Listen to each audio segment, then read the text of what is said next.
میں نے سنا ہے یہاں کے متعلق کئی لوگوں نے مجھ سے کہا کہ موڑاسا کے لوگ بڑے عقیدت مند لوگ ہیں اور بڑے بڑے علماء سے وابستہ رہے، مشائخ سے، لیکن حالیہ دنوں میں ان کے اندر صلح کلیت آ رہی ہے۔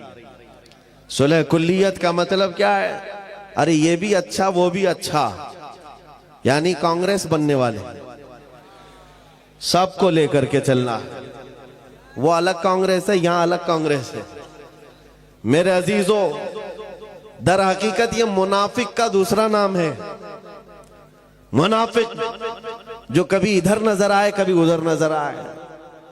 میرے عزیزو، آپ سے تو میں کہوں گا کم از کم آپ کو یہ زیب نہیں دیتا کہ در در کی ٹھوکریں کھاؤ، اس کو راضی کرو۔ اپنا سب کچھ گنبد خضرا کل بھی تھا اور آج بھی ہے، میرے نبی سے میرا رشتہ کل بھی تھا اور بتلا دو گستاخ نبی کو غیرت سنی زندہ ہے، ان پہ مر مٹنے کا جذبہ کل بھی تھا۔ اور مجھے اس بات کا اعتراف ہے کہ اتنی جلال بھری اور گرجدار آواز کے بعد اب میری آواز کی کوئی حیثیت نہیں ہے۔ جامی میاں صاحب جس طرح سے گرجتے ہیں، نہ میرے پاس اتنی آواز ہے نہ اتنا مضبوط گلا ہے، وہ ان کو زیب دیتا ہے۔ ہاں، لیکن میں نے سنا ہے سیدنا ابو بکر صدیق رضی اللہ تعالیٰ عنہ کا تیر کا نشان کبھی خطا نہیں جاتا تھا، بڑا سٹیک نشانہ تھا۔ میں نے یہ محسوس کیا ہے کہ جب بھی ہم کہیں نشانہ لگاتے ہیں برابر کتوں کو پہنچتا ہے۔ اتنا تو ہے، ہم بہت زیادہ گرج تو نہیں پاتے تقریر کے ذریعے سے۔ ناظم بھی صحیح کہہ رہے تھے، نہ ہمارے تقریر میں جملوں کی رمق دمق کچھ نہیں ہے۔ ہاں، بس یہ ہے حضور پاک صلی اللہ تعالیٰ علیہ وسلم کی، ان کے دربار کی چاکری اور نوکری بزرگوں نے ہماری گتھی میں ڈالا۔ ماؤں سے ہم نے صرف دودھ نہیں پیا، حضور کی محبت بھی پیا ہے۔ تو اب بات کریں گے تو حضور پاک صلی اللہ تعالیٰ علیہ وسلم کی عزت کے لیے بات کریں گے۔ عزیزان گرامی وقار، ہم آج جن حالات کے شکار ہیں، بہت سارے لوگوں نے تمہیں نروس بنا رکھا ہے کہ تمہارے پاس کچھ نہیں ہے، اور آلریڈی یہ بہت سارے احساس کمتری کے شکار ہو گئے۔ میں اس طرح کا قائل نہیں ہوں، برائیاں بہت ساری ہیں ہمارے اندر، اس کی اصلاح ہوگی، لیکن اس کا مطلب یہ نہیں ہے کہ امت پوری ختم ہو گئی۔ تمہارے پاس کوئی دولت ہی نہیں ہے، تم بکھرے ہوئے ہو، ٹوٹے ہوئے ہو، نہیں، میں اس کا قائل نہیں ہوں۔ آج بھی ہمارے پاس بہت بڑی دولت ہے۔ اقبال نے 100 سال پہلے کہا تھا، ذرا نم ہو تو بڑی زرخیز ہے مٹی یہ ساقی۔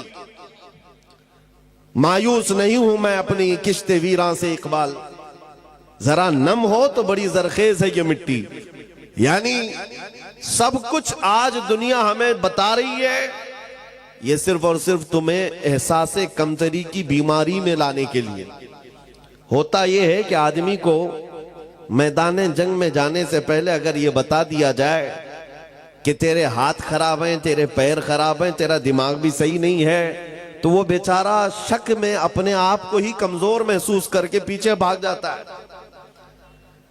اکثر ایسا ہو رہا ہے، اس قوم کو بار بار یہ کہہ کر ڈرایا جا رہا ہے کہ تم بکھرے ہوئے ہو، ٹوٹے ہوئے ہو، تمہارے پاس کچھ نہیں، اور یہ کام صلح کلی زیادہ کرتے ہیں۔ جماعت کے اندر موجود غدار یہ کام زیادہ کرتے ہیں، مگر ہمارا مشن یہ ہے کہ ہمارے پاس آج بھی وہ دولت موجود ہے جو پوری دنیا کو ہلا سکتی ہے، اور دیکھا بھی ہے، ہم نے دیکھا بھی ہے، صرف اپنے علاقے میں نہیں، یورپ کی سرزمین کو بھی ہلتے ہوئے دیکھا جب خادم حسین ویل چیئر پر بیٹھ کر لبیک پکارتا تھا۔ معذور پیروں سے کھڑے نہیں ہو سکتے تھے، لیکن ان کے نعرے میں اتنا دم کیا تھا کہ یورپ کی پارلیمنٹ میں ان کے نام پر ڈسکس ہونے لگ جائے۔ پتہ یہ چلا کہ کوئی تو دولت ہے جو آج بھی پوری کائنات کو ہلاتی ہے، کوئی تو دولت ہے تمہارے پاس۔ میں اسی کی طرف آتا ہوں، وہ دولت حاصل کرنا تمہارا اصل شیوا ہو، تمہاری زندگی کا مقصد صرف یہ ہو کہ وہ دولت چھیننے نہ پائے، باقی سب جائے، کوئی فرق نہیں پڑتا، کچھ فرق نہیں پڑتا۔ آپ کو ایک حدیث کے ذریعے سے میں بتاتا ہوں، میرے عزیزو، ہو کیا گیا ہے، ہم نے فخر کرنے کا جو طریقہ ہے وہ دوسری چیزوں پر سیکھ لیا. اس کی پراپرٹی اتنی ہے، اس کی پراپرٹی اتنی ہے، اس کا نام اس پہ ہے، اس کا منصب یہ ہے. ان چیزوں کو ہم نے فخر کا ذریعہ بنایا ہوا ہے. بلکہ اصل چیز جو تمہارے پاس دولت ہے اسے فخر کا ذریعہ بناتے. دنیا تمہاری آنکھ سے آنکھ نہیں ملا سکتی. آج نبی پاک صلی اللہ تعالی علیہ وسلم کے وہ فرمان کی طرف آؤ. آج جو غریبی کا احساس کر رہے ہیں اور اپنی محرومی کا احساس کر رہے ہیں ان کے لیے میں بات کر رہا ہوں. جنگ بدر کے بعد جب حضور صلی اللہ علیہ وسلم نے مال غنیمت تقسیم کیا تو اس میں مہاجرین کو تھوڑا مال زیادہ دے دیا. جو ہجرت کر کے آئے تھے ان کو مال زیادہ دیا، جو مدینے کے رہنے والے انصار تھے ان کو کم دیا. اب مدینے کے انصار کے دلوں میں یہ بات آئی کہ حضور اپنے گاؤں والوں کو مال زیادہ دے چکے ہیں. یہ چیمی گوئیاں چلنے لگی. حضور پاک صلی اللہ تعالی علیہ وسلم تک یہ بات پہنچی. سعد بن معاذ رضی اللہ تعالیٰ عنہ کو حضور نے بلایا، جو انصار کے سردار تھے. حضور نے پوچھا، اے سعد کیا تمہارے قبیلے میں یہ باتیں چل رہی ہیں؟ انہوں نے کہا ہاں یا رسول اللہ صلی اللہ علیہ وسلم، مال غنیمت کی تقسیم کے بعد یہ باتیں چل رہی ہیں. حضور نے فرمایا اپنی قوم کو ایک جگہ جمع کرو، انصار کو ایک جگہ جمع کرو. توجہ میرے عزیزوں، انصار کو سب ایک ٹیلے کے پاس جمع کیا گیا. نبی پاک صلی اللہ علیہ وسلم تشریف لائے اور پوچھا، سنا ہے کہ تمہارے دلوں میں ایک بات آ گئی ہے کہ میں نے مہاجرین کو مال تھوڑا زیادہ دے دیا ہے، کیا یہ بات صحیح ہے؟ ان کی گردنیں جھک گئیں. کہا ہاں یا رسول اللہ، ہم میں سے کچھ لوگوں کے دلوں میں بات آئی. نبی پاک صلی اللہ علیہ وسلم نے وہ خطبہ دیا. بخاری شریف اور مسلم شریف پڑھو، آنکھیں نم ہو جاتی. اللہ کے حبیب صلی اللہ تعالی علیہ وسلم نے انصار سے کہا، ہاں یہ تم کہہ سکتے ہو اے انصار کہ ہم مکہ چھوڑ کر آئے تھے، گھر نہیں تھا، تم نے گھر دیا. ہمارے پاس کوئی تھے نہیں، تم نے آسرا دیا. لیکن کیا یہ بات سچ نہیں کہ تم گمراہ تھے، اللہ نے میرے ذریعے تمہیں ہدایت دی؟ تم بکھرے ہوئے تھے، اللہ نے میرے ذریعے تمہیں متحد کیا. تم کو اللہ تعالیٰ نے میرے ذریعے سے عزت دیا. انصار یہ خطبہ حضور کا سن کر کے رونے لگ گئے. اور اس کے بعد جو جملہ مجھے بتانا ہے اس حدیث سے وہ یہ، آخر میں میرے آقا صلی اللہ علیہ وسلم اس خطبے کے کیا فرماتے ہیں؟ وہی میرا ٹاپک ہے. حضور فرماتے ہیں، اے انصار کی جماعت، کیا تم اس بات پر راضی نہیں ہو کہ دنیا والے مال لے کر کے جائیں اور تم اللہ کا رسول لے کر کے جاؤ؟ تم اللہ کا رسول لے جاؤ. انصار کہتے اس دن اتنا روئے تھے کہ ان کی داڑھیوں سے بھی آنسو کے قطرے ٹپک رہے تھے. جب رسول پاک مل گئے تو پھر کیا ہے؟ آج وہی میں کہتا ہوں میرے عزیزو، تمہارے پاس وہ دولت ہے کہ اگر نام لو تو بے اختیار تمہارے انگوٹھے لبوں سے لگ جاتے. آج بھی وہ دولت ہے کہ نہیں ہے؟ مؤذن مسجد میں پکار رہا ہے اشہد ان محمد رسول اللہ، تم راستے پر چل رہے ہو لیکن انگوٹھے چوم لیتے ہو. یہ وہ دولت ہے جو تمہارے سینوں میں موجود ہے. جب حضور کی بات آئے چہروں پر ایک الگ رنگت آ جاتی ہے. ایک نعت خواں کو پڑھتے ہوئے دیکھو، اگر حقیقت میں حضور کا تصور لے کر کے کوئی سنتا ہے اس کے چہرے کی رمق دمک بتاتی ہے کہ دل کتنا اجالا. آج بھی تمہارے پاس وہ دولت ہے. اور اگر یہ دولت نہیں ہوتی تو یہ میڈیا کے دجالی بھیڑیے کیوں بھونک رہے ہوتے؟ کیوں بھونک رہے ہوتے؟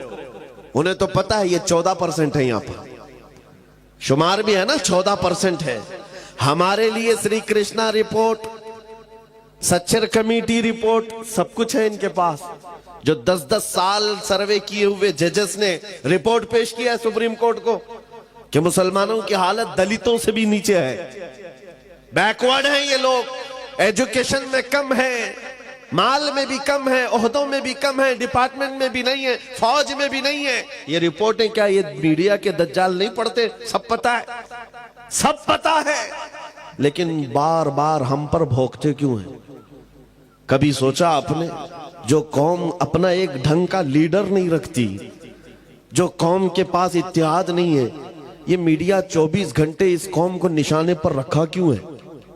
بات صرف یہ ہے کہ تم کہتے ہو ہمارے پاس کچھ نہیں، وہ بار بار کہتے ہیں تیرے پاس کچھ ہے، تیرے پاس کچھ ہے.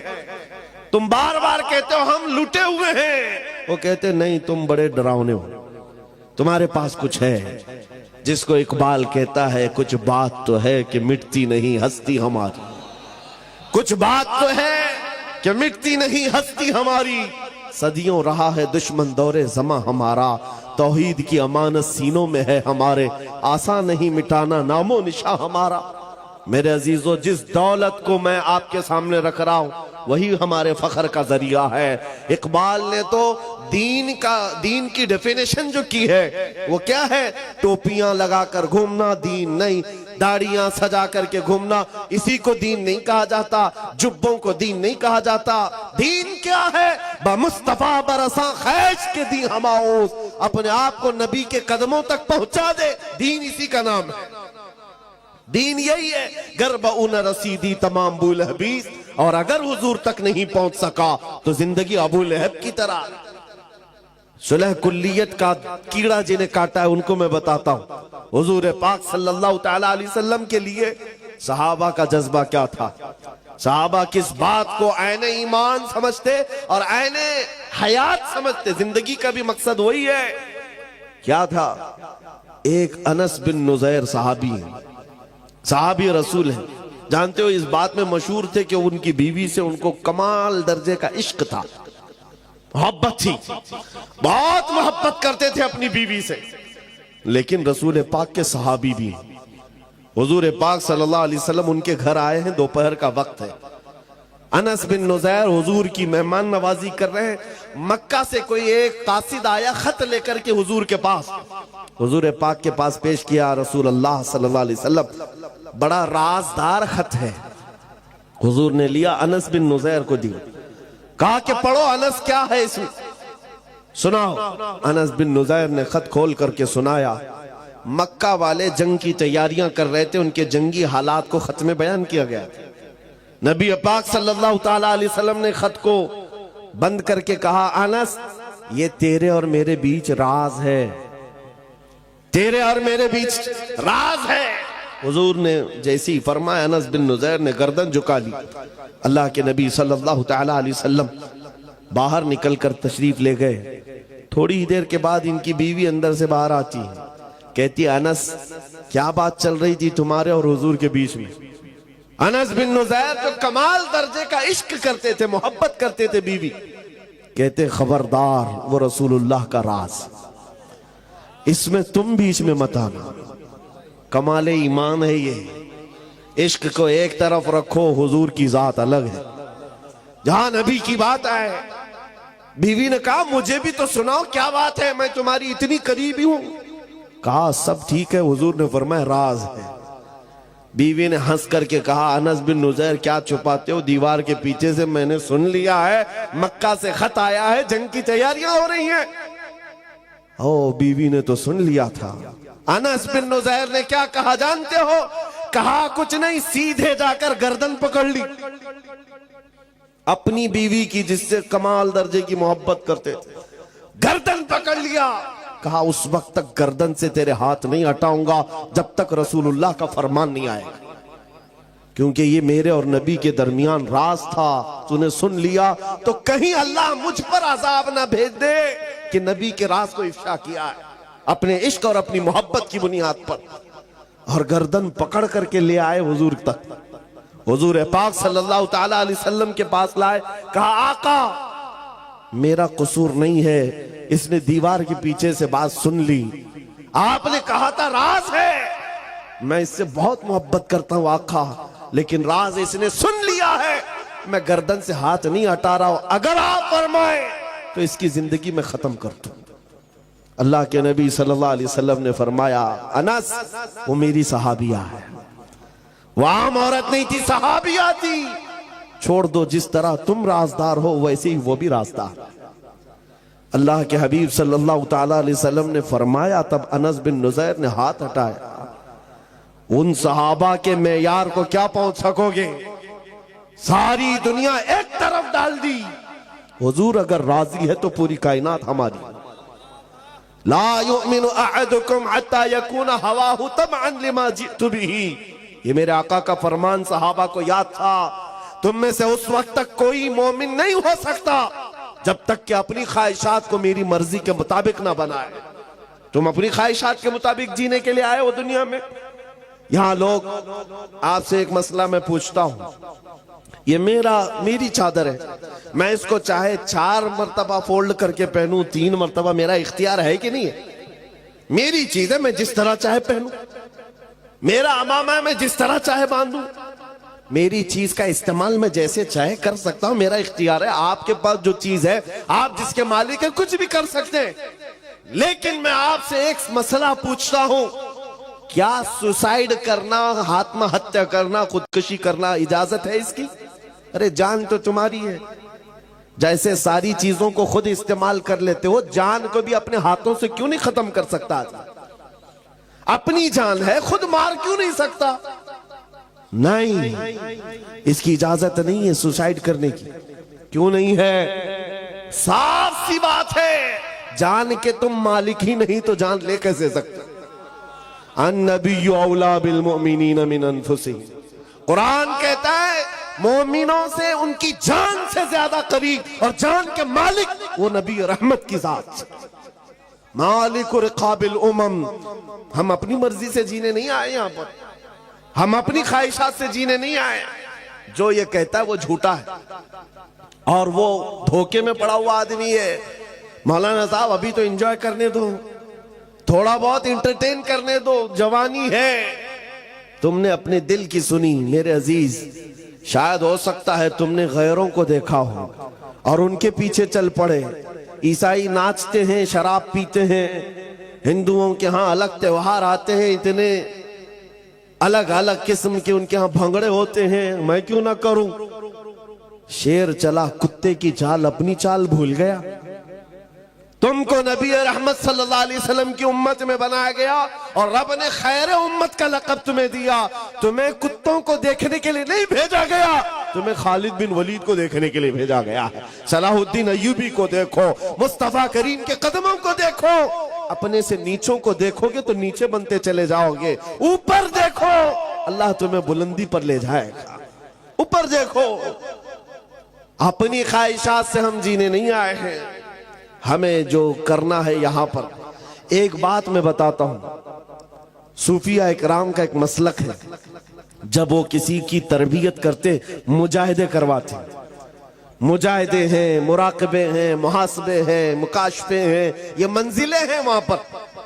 پہلے کھانے کو ترک کروایا جاتا ہے, دنیا کی خواہشات نکالی جاتی ہے, نیند کم, بولنا کم, کھانا کم, بہت کچھ وہاں تربیتیں ہوتی. لیکن ایک منزل ہے مراقبے کی, مراقبہ. یہ کیا ہوتا ہے مراقبہ معلوم ہے؟ حضرت جنید بغدادی رحمت اللہ تعالی علیہ نے فرمایا, مراقبہ کرو اور جس کا مراقبہ مکمل ہو گیا وہ اللہ کا ولی بن گیا. مراقبہ کیا ہے سننا چاہیں گے آپ؟ بہت آسان عمل دے رہا ہوں, بہت آسان عمل. مجاہدے میں بہت لمبی نمازیں ہیں, رات بھر کھڑے ہو کر استغفار کرتے رہو. مجاہدے. مراقبہ بہت آسان ہے. کیا ہے؟ بس آنکھ بند کر کے خاموش تھوڑی دیر بیٹھ جانا, بس یہی مراقبہ ہے, کچھ نہیں ہے اس میں. مراقبہ آنکھ بند کر خاموش بیٹھنا. 5 منٹ بیٹھو کہ 10 منٹ بیٹھو, گھنٹہ بھر بیٹھو, تمہارا اختیار, لیکن تھوڑی دیر خاموش بیٹھنا ہے.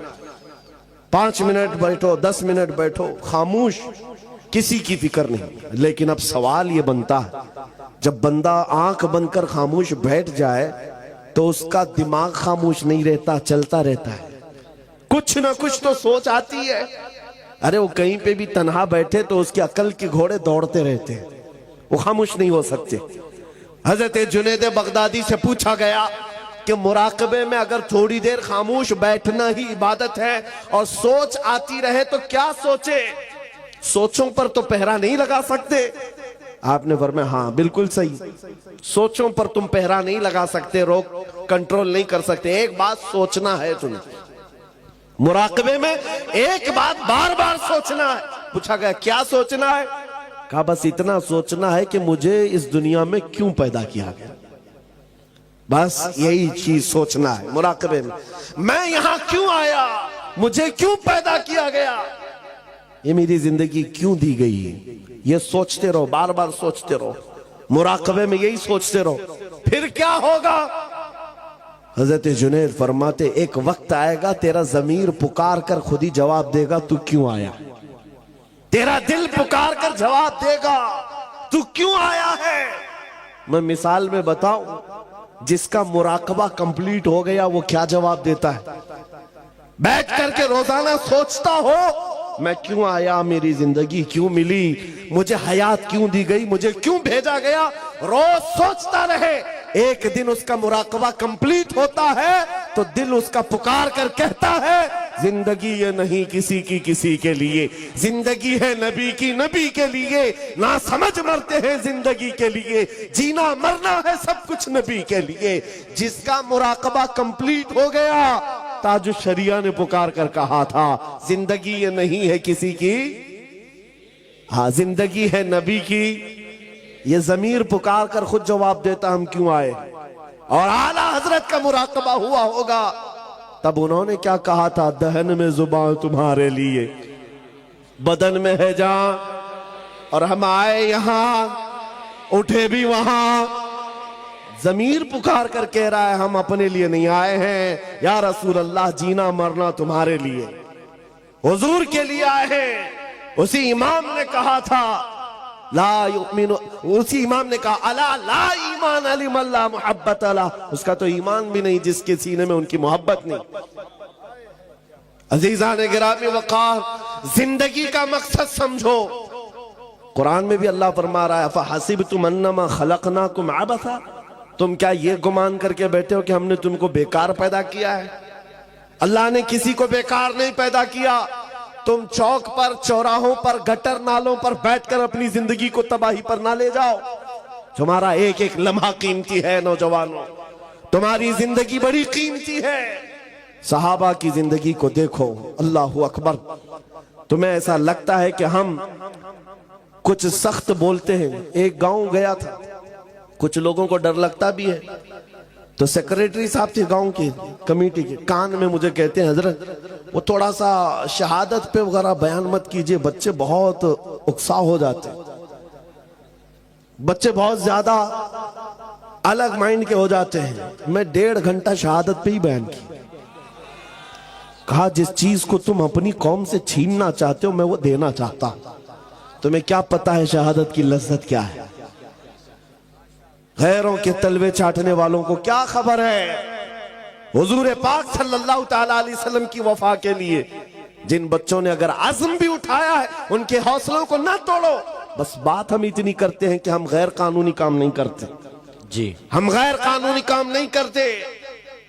میں نے آج تک بارہا یہ کہا ہے، پوری دلی سے لے کر ممبئی تک پتہ نہیں کتنی ایجنسیاں بار بار تفتیش کے لیے آتی ہیں، جو بھی ہے کہ کیا خفیہ میٹنگ ہے، خفیہ پلاننگ۔ آج تک ہم نے کوئی سیکریٹ میٹنگ کی ہی نہیں، کوئی خفیہ پلاننگ کیا ہی نہیں، نہ ہی کسی کے مارنے کا، نہ ہی کسی کی پلاننگ کا۔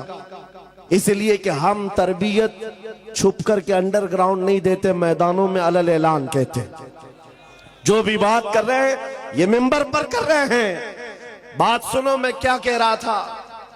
حضور پاک صلی اللہ تعالیٰ علیہ وسلم کے لیے اگر آپ یہ سمجھتے ہو کہ ابھی میری جوانی ہے، میں جوانی میں ابھی عیش کروں گا، آپ مدینے کے اس دولہے کے بارے میں کیا کہو گے جس کی آج ہی شادی ہوئی؟ سیدنا حنظلہ اپنی دلہن کو لے کر گھر آئے ہیں، رات شب عروسی منا رہے، سہاگ رات۔ یہ ایک مرد کے لیے زندگی کی خوبصورت رات کہی جاتی، اس کے ارمانوں کی رات ہے، دلہن کے ساتھ شب وصال میں ہے۔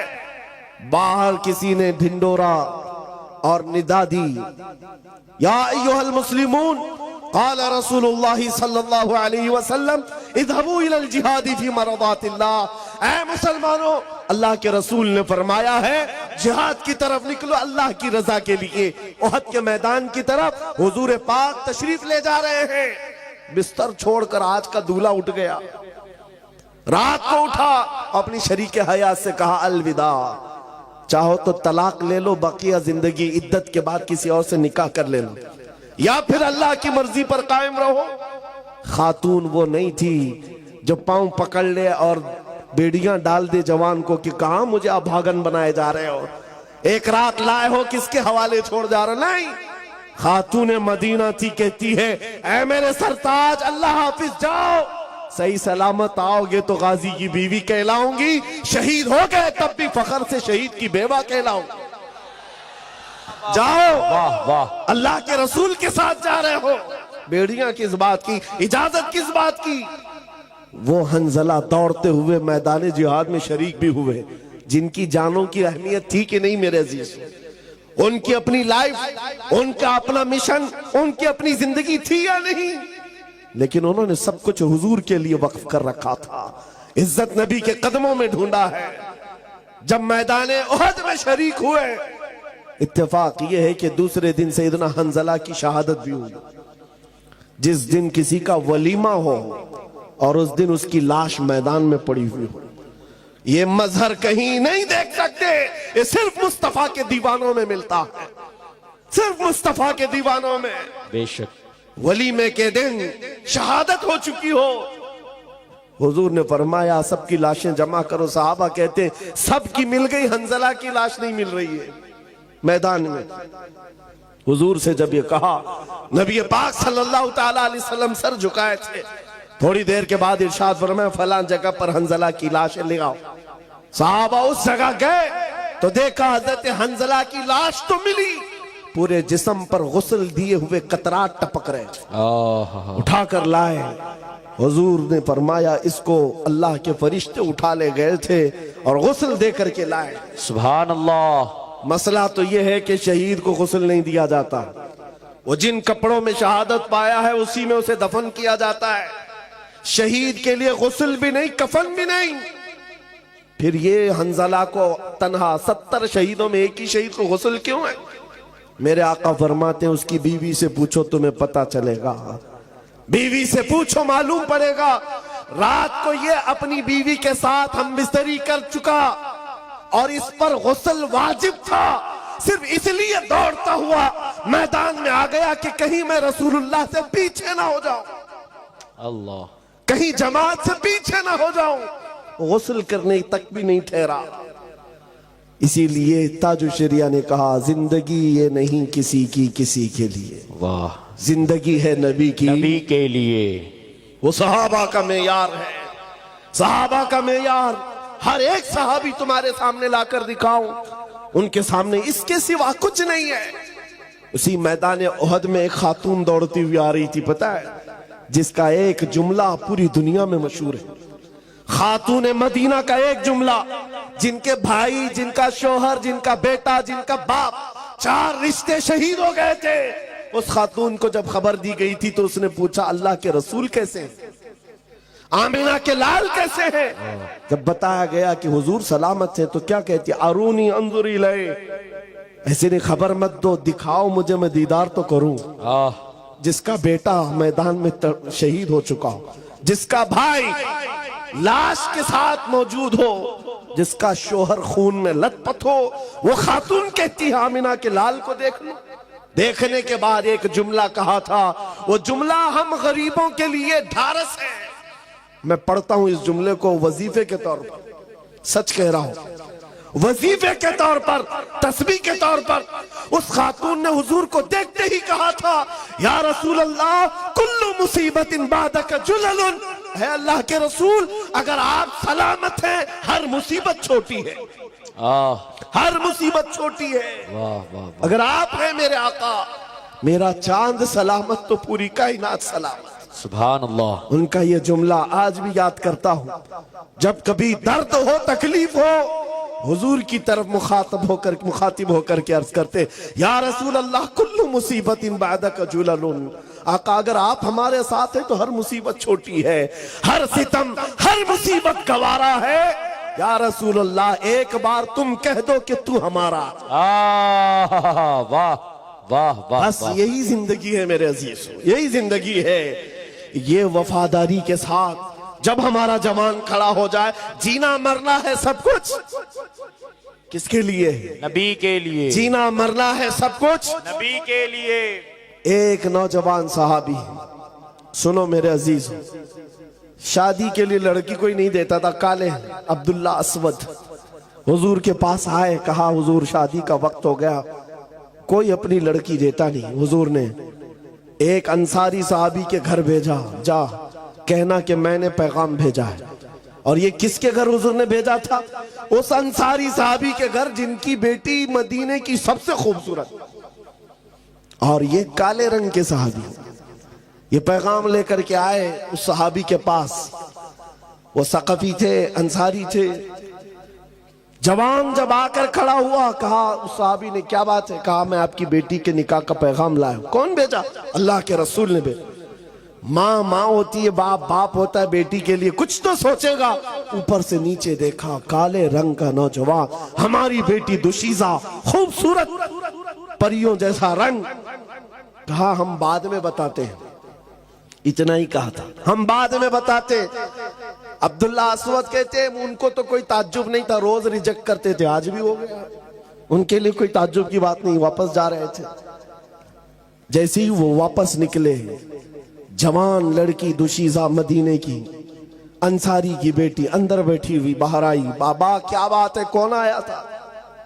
باپ نے کہا بیٹی تیرے نکاح کا پیغام لے کر کے آیا تھا. کس نے بھیجا؟ اللہ کے رسول نے. کہا آپ نے کیا کہا؟ کہا اس کا رنگ تو کالا تھا, جوان تو کچھ کام بھی نہیں ہے, اس کا گھر بھی نہیں ہے. بیٹی نے اندر سے کیا کہا؟ بابا آپ نے کون سی خطا کی؟ آنے والے کے رنگ کو دیکھا, بھیجنے والے کے حسن کو نہیں دیکھا.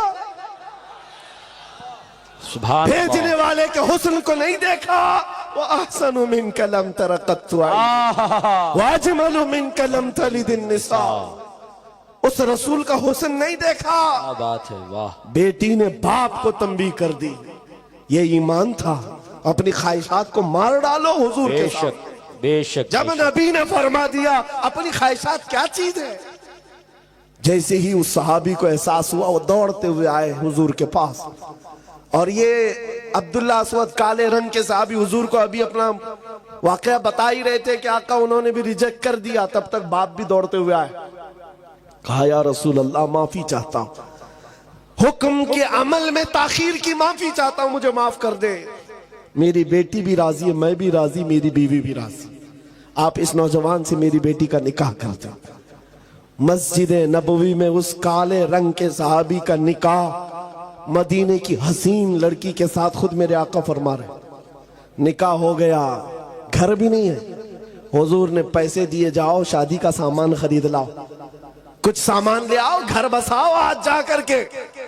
عبداللہ اسود شادی کا پیسہ لے کر بازار میں گئے. شام کا وقت تھا, مال ہاتھ میں ہے, خریدنے کے لیے تیار ہیں. ڈنڈورچی نے آواز دی کہ اللہ کے نبی صلی اللہ علیہ وسلم پر, مدینے پر مشرکین کا حملہ ہوا ہے. آقا صحابہ کے ساتھ مدینے سے باہر جا رہے ہیں. یہ عبداللہ اسود ہے جو شادی کا سامان خریدنے گئے تھے, اب تلوار خرید رہے ہیں, نیزہ خرید رہے ہیں, بھالا خرید رہے ہیں, گھوڑا خرید رہے ہیں, لوہے کی خود خریدا اور لوہے کی زرہ خریدا. پورا پیسہ جنگ کے سامان میں خرچہ کر دیا, سب خرچہ کر دیا, 1 روپیہ بھی نہیں بچایا. یہ تو سوچتے جنگ کریں گے, بعد میں تو شادی کرنی ہے, بعد میں تو گھر بسانا ہے. نہیں, اللہ کے نبی کے ساتھ جانا ہے. مال کس چیز کا نام ہے؟ اپنی خواہشات کس چیز کا نام ہے؟ اور اپنی خواہش جنگ میں جانے کی جتنی تھی پوری کر لیا, سارے سامان لے لیا, مال سے سب آیا. اور جب صفیں لگ رہی تھی, یہ گھوڑے پر بیٹھ کر کے آئے جن کے پاس گھوڑا بھی نہیں تھا. نیا گھوڑا ہے, نیا لباس ہے, اور ٹوپی لوہے کی, زرہ لباس لوہے کا, تلوار چمکتی ہوئی. اور جیسے ہی صفوں میں داخل ہو رہا ہے, کفار و مشرکین میں تہلکہ مچایا ہوا ہے, درہم برہم کر رہا ہے. حضور پاک صلی اللہ علیہ وسلم اپنے خیمے سے بیٹھ کر دیکھ رہے تھے. صحابہ کو بلایا, پوچھا یہ بطل جلیل کون ہے, یہ بہادر کون ہے؟ صحابہ پیچھے لگ گئے, ادھر سے ادھر سے دیکھ رہے, نقاب پڑا ہوا ہے چہرے پر, کوئی نہیں پہچان رہا. آ کر کے حضور سے کہا آقا یہ تو اللہ کی رحمت ہے, کہیں باہر سے آیا ہوا ہے, مدینے کا نہیں لگتا, ہم میں سے نہیں, ہماری جماعت کا نہیں, کوئی اور آیا مدد کے لیے. حضور نے مسکرا کر کہا تم نہیں پہچان رہے, میں اس کے کہنیوں کے کالے رنگت سے پہچان رہا ہوں, میرا عبداللہ اسود. عبداللہ اسود ہے, میں نے اس کو شادی کا سامان خریدنے کے لیے پیسے دیے تھے، اس نے سارا پیسہ سارا مال اسباب جنگ خریدنے میں لگا دیا۔ میرے عزیزوں، شام کا وقت تھا جب اسی عبداللہ اسود کو نیزہ مار کر کے دشمنوں نے شہید کر دیا۔ آج کا دولہا، خواہشات ہوتی ہیں کہ نہیں ہوتی؟ شادی کرنے کی کس کی خواہش نہیں ہے؟ ارے جس کی شادی ابھی 4 دن باقی ہے، اماں بہنیں سب اس کو گھر میں بٹھا دیتی، باہر نہیں نکلنا، نظر لگ جاتی ہے، جی باہر نہیں جانا، وہ ہلدی بھی پہنا ہے، پتہ نہیں لیمو بھی لے کے گھوم رہا ہے اور کیا کیا لوہا بھی رکھ کے گھومتا ہے، الگ الگ رسمیں ہیں۔ کتنا ڈر ہے تمہیں اپنے اس دولہے سے؟ وہ دولہے مدینے کے کیسے تھے جن کی مائیں دودھ بھی حضور کے نام پہ پلاتی، سبحان اللہ، حضور کے نام پر پلاتی تھی۔ عبداللہ اسود جب شہید ہو کر گر گئے، 70 شہید تھے میدان احد میں، لیکن حضور پاک چل کر کے جب سب شہیدوں کو دیکھ رہے تھے، معائنہ کر رہے تھے، عبداللہ اسود کے پاس آئے، نیچے بیٹھ گئے حضور زمین پر، میرے آقا زمین پر بیٹھ گئے، ان کا سر اٹھا کر اپنی گود میں رکھ لیا اور ان کے سر سے ٹوپی اتاری اور اپنے ہاتھوں سے ان کے چہرے کی دھول کو صاف کیا۔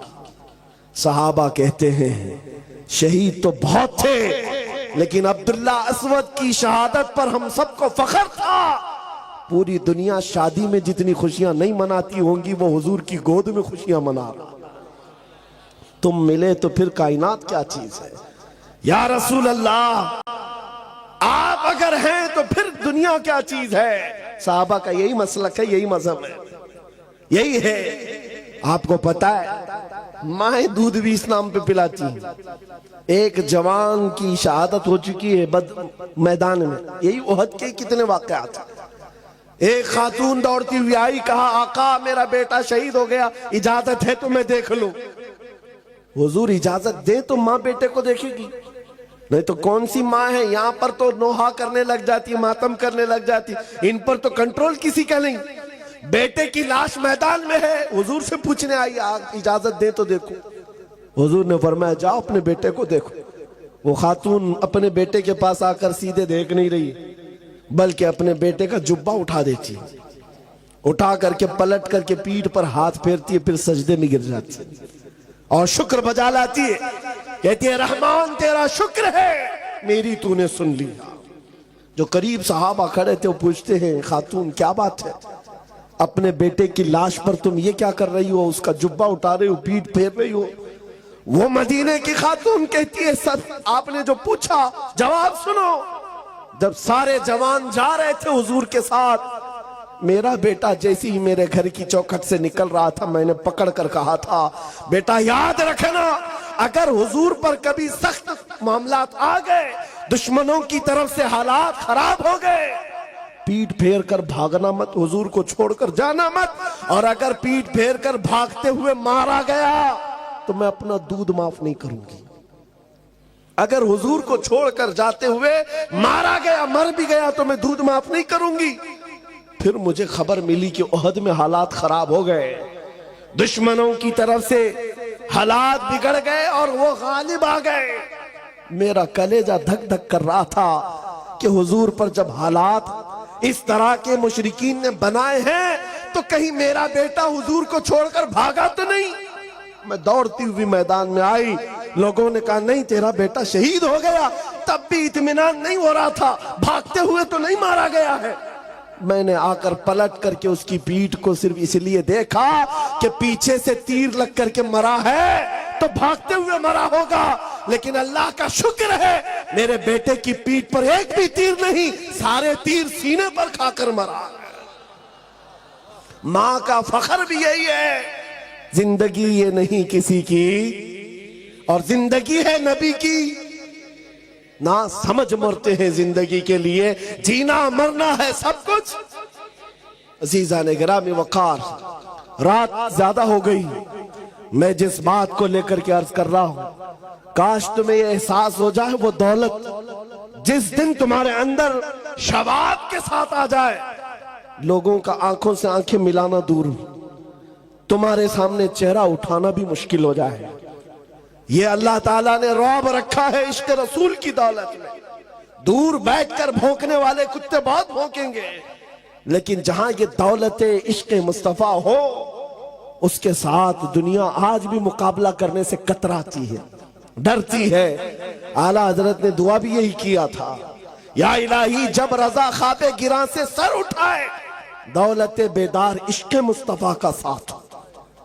جب قیامت کے دن بہت لمبی نیند سے ہم اٹھیں گے تو یا رب ہمارے پاس اگر کوئی دولت ہو تو صرف حضور کی محبت.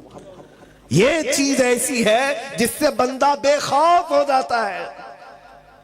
آج میں آپ کو مثال کے لیے کہہ رہا ہوں، جتنی باتیں کہی ہو سکتا ہے آپ کو لگتا ہو تاریخ کی باتیں، پرانی باتیں ہوں گی، کتابوں کی ہوں گی. اے نوجوانوں، کرنٹ ایشوز کو بھی اگر دیکھ لو تو تمہارا سینہ چوڑا ہو جائے. وہ فلسطین کے نہتے مسلمانوں کو دیکھو، غزہ میں رہنے والے وہ نہتے مسلمان جن کے پاس کھانے کے لیے لقمے نہیں، اور مقابل میں جو دشمن کی طاقت کھڑی ہے وہ سپر پاور طاقتیں ہیں. یورپی یونین پورا کا پورا کھڑا ہے، سارے پیٹروٹ میزائل سارے بم ان پر آزما لیے گئے، لیکن 5 سال کے بچوں سے بھی ایمان ختم نہیں کر سکے. کیوں؟ ڈر ہے. 10,000 سے زیادہ بچوں کو موت کے گھاٹ اتارا، 20,000 کے قریب شہید ہو گئے، لیکن دنیا اب بھی یہ کہہ نہیں سکتی کہ ہم فتح یاب ہو. اسرائیل کے کتوں کو قیامت آ جائے گی یہ کہنے کے لیے کہ ہم فتح پالی.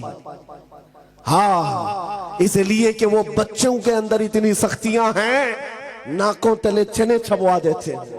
ان کی بڑی بڑی بختر بند گاڑیاں، اس میں بھی یہ ڈر کے مارے سہمے ہوئے ہوتے. کس بات سے ڈرتے اسرائیلی کتے؟ یہ ساری فوج کس بات سے ڈرتی ہے تمہیں پتا ہے؟ ان نہتوں کے پاس گولی بم بارود کچھ نہیں. ارے ان کے ننھے کنکروں اور پتھروں سے بھی تمہارا کلیجہ چر جاتا. وجہ صرف یہ ہے جہاں یہ دولت عشق مصطفیٰ ہو پھر وہ پوری کائنات کو ہلا کر رکھتا. اسی لیے شاعر نے کہا تھا، دیوان گانے عشق محمد کو دیکھ کر گھبرا گئی ہے گردش دوراں کبھی کبھی، گھبرا گئی ہے گردش دوراں کبھی کبھی. اسی لیے آج ایک بات اور میں بتاتا ہوں، کچھ لوگ آج اسی کام کے لیے چل رہے ہیں، جیسے کہا گیا نا صلح کلیت. ان کے ہاں ایک چیز ہے، بھائی کوئی سختی کی بات نہ کرو، کوئی بھی زیادہ کسی کے متعلق نہ کہو. یہ صلح کلیت کا ایسا مزاج ہے، حق کو حق کہنا، باطل کو باطل کہنا. یہ تو ایمان ہے یا نہیں؟ کیا آپ گوبر کو حلوہ کہیں گے؟ بول سکتے ہیں؟ ارے دل کو کیسے مناؤ گے؟ کسی کو خوش کرنے کے لیے بول بھی دو. میاں گجرات میں ان کا راج ہے، گوبر کو ہم کوہ نور بول لیں. ہاں، ان کو منانے کے لیے بول تو سکتے ہو، لیکن جب چکھو گے پتہ چلے گا گوبر گوبر ہی ہے. میرے بولنے سے حلوہ نہیں ہوتا. اسی لیے کرسیوں پر بیٹھے ہوئے لوگوں کی خوشامدی کے لیے اور وقت کی سختہ کو راضی کرنے کے لیے اپنے دین دھرم مت بدلو. تم دنیا میں بھیجے گئے ہو مصطفیٰ کریم کی امت بنا کر.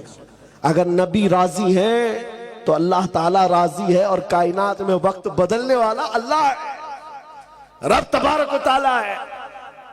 ان صلح کلیوں کا کیا ہوگا جو آج ان کے جے جے کے نعرے لگا رہے؟ کل ہمارا دور آئے گا، تب کیا کہو گے؟ کس کے نعرے لگاؤ گے؟ شرمندہ ہو جاؤ گے.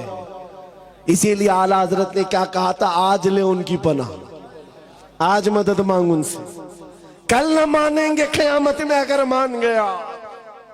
یا ایک بات اور بھی میں بتاتا ہوں، قبر میں جانے کے بعد 3 سوالات کرتے فرشتے. سب کو پتا ہے نا؟ سب کو پتا ہے وہ سوالات، سب کو معلوم ہے.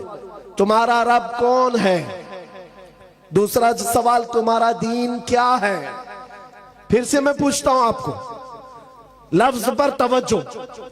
منکر نکیر یہ سوالات کریں گے، آپ کو بتایا گیا کہ نہیں ہے؟ تمہارا رب کون؟ جواب تو دیں گے. تمہارا رب کون؟ آگے کا لفظ میں چھوڑ رہا ہوں سوال میں. تمہارا رب کون؟ نہیں، میں جواب نہیں پوچھ رہا آپ سے، سوال ہی پورا کمپلیٹ کرو سوال کو. سوال کیا ہے؟ اسی میں تو اہمیت ہے، پورا مسئلہ اسی کا ہے. تمہارا رب کون ہے یا تھا؟